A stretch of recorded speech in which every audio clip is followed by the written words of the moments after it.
নমস্কার বন্ধুরা, সুষমা কিচেন থেকে সবাইকে স্বাগত জানিয়ে আবার একটা নতুন ভিডিও নিয়ে তোমাদের সামনে চলে এসেছি। তা আজ বানাবো দোকানের মতন খাস্তা নিমকি। তা সম্পূর্ণ ভিডিওটা দেখতে থাকো আর আমার সাথে থাকো। তা চলো আমার রান্নাঘরে। তো বন্ধুরা, এখানে খাস্তা নিমকি বানানোর জন্য 250 গ্রাম ময়দা নিয়েছি। ময়দাটা আমি ভালো করে চেলে নেব।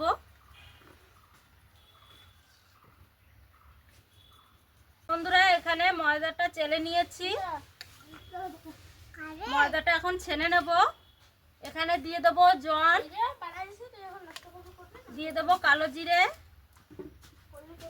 দিয়ে দেবো উপর থেকে একটু খাওয়ার সোডা, আর দিয়ে দেবো সাদা তেল দিয়ে ভালো করে ময়াম দিয়ে নেব। তো আমি এখানে ময়দাটা ছেনে 1 ঘন্টার মতন রেখে দিয়েছিলাম। এখন আমি ময়দাটা রুটির মতন বেলে নেব, তারপরে নিমকি বানাবো। তো চলো এইভাবে ডো বানিয়ে নেব।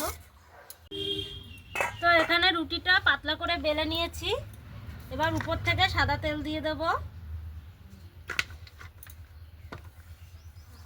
এইভাবে সারা বাড়ি মাখিয়ে দেব। উপর থেকে ময়দা ছড়িয়ে দেব। এবার এইভাবে আস্তে আস্তে করে একটু বটে নেব, রোলের মতন বানিয়ে নেব।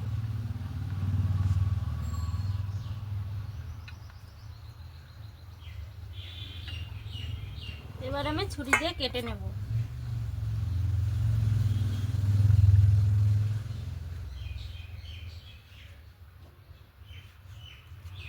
তো কি সুন্দর লেয়ার এসছে ভিতরটা। আর এবার আমি এইভাবে বেলে নেব, বেলে নিমকির মতন বানিয়ে নেব। তো বন্ধুরা, নিমকিগুলো সব তৈরি করে ফেলেছি। আর এখানে উনুন ধরিয়ে দিয়েছি, কড়াই চাপিয়ে দিয়েছি। এখন সাদা তেল দিয়ে দেবো। আস্তে হালকা জালে নিমকিগুলো ভেজে নেব। তো বন্ধুরা, এখানে খাস্তা নিমকি তৈরি হয়ে গেছে। আর কত সুন্দর লাগছে দেখতে, দেখুন। তো বন্ধুরা, খাস্তা নিমকিগুলো তৈরি হয়ে গেছে। আর কতটা মচমচে হয়েছে, কত সুন্দর হয়েছে একবার দেখিয়ে দিই। দেখুন, হাতে দিলে একেবারে মচমচে হয়ে গেছে।